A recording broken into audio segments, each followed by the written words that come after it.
I love vintage garden tools. What should I create with them today? Look at that green. So I have an assortment of vintage garden tools in my toolbox here, and I have the lid of an oil drum can. I was so fortunate that the hole was actually in this drum lid when I purchased it. But you will need a drill with a metal bit to simply drill your hole in the middle for your clock part to fit through. Now, we would insert the clock first, so this would go underneath through the hole. Then you will place the washer on top. These pieces are little, so they take a little bit of time to get them going. Then you're going to put your small hand on a hexagon shape, and you want to put that down so that it fits on there, right on the hexagon part. And then take your longer hand, put your longer hand on once you can get it over. This is the most tedious part. And then you're going to put the cap on the top. And the next thing we're going to do is we're going to mark where our tools are going to be. So we are going to put those around and then put 2 markings at each place. What I did was I created a template using a piece of paper that was just slightly larger than the large hand. I'm gonna open that up. I've slit one end open so that I can slide it around the clock like this. So now you know that your parts need to fall within this space around the template. So 12, 1, 2, 3, 4, 5, 6, 7, 8,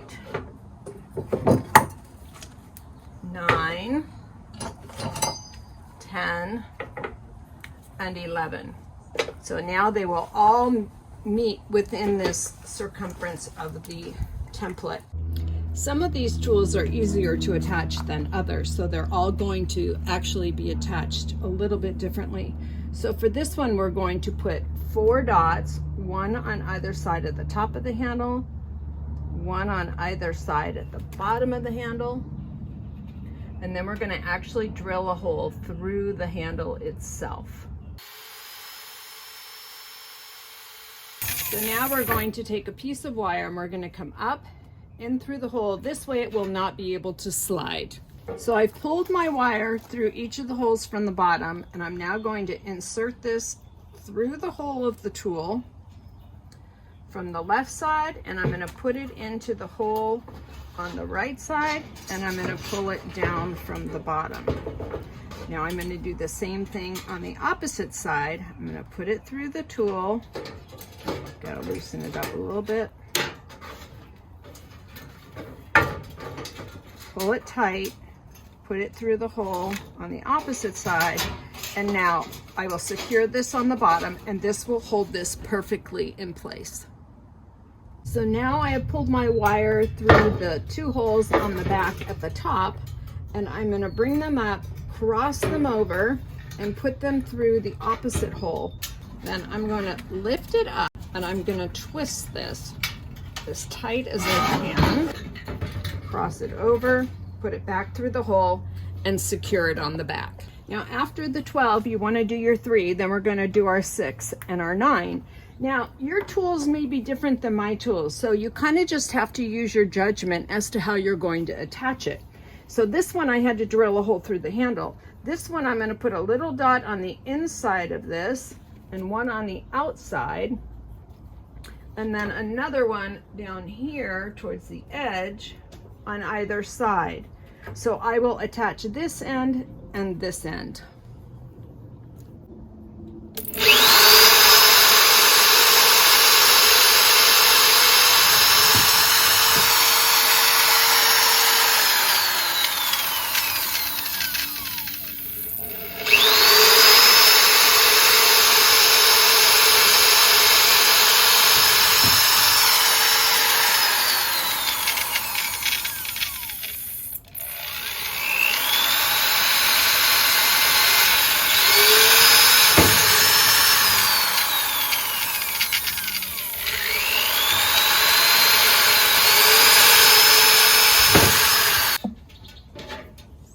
So I put my wire going through those 2 holes, then I'm going to put my tool through the middle and come back through the opposite way.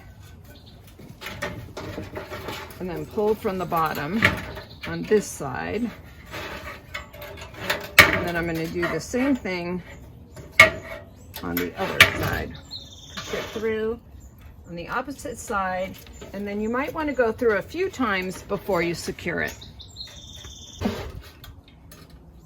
Okay, so now I've put my wire through the 2 holes on the opposite end of the 3, and I'm going to wrap it around twice, and then I'm going to secure it on the back. Okay, now we're attaching our 6, and I'm attaching another pair of clippers, and you want to make sure that you're perfectly lined up with your 12.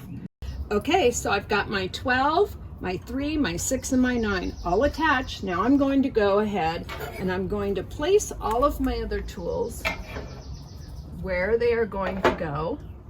Then I'm going to put my 2 markings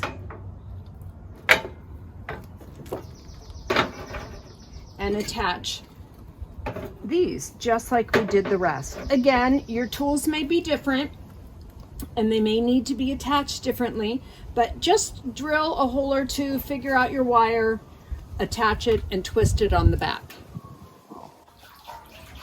Now for the best part, we get to hang it on the wall. So I've chosen to hang this right above our back door so that now all our guests will see exactly what time it is when they arrive. I enlarged this picture of my dog Gus. I cut out his entire face and traced it onto a heavy piece of cardboard. Then I cut that shape using a utility knife. I decided where the hands of the clock should be located, and then I marked that onto the photo and the cardboard using a pencil, poking a hole through both the photo and the cardboard. I spread tacky glue onto the cardboard and placed the photo on top.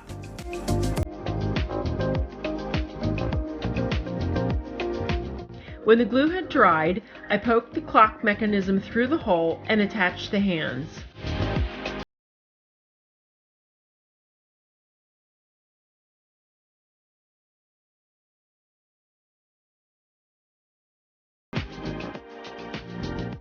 Now every time I look to see what time it is, I can see my cute little puppy's face.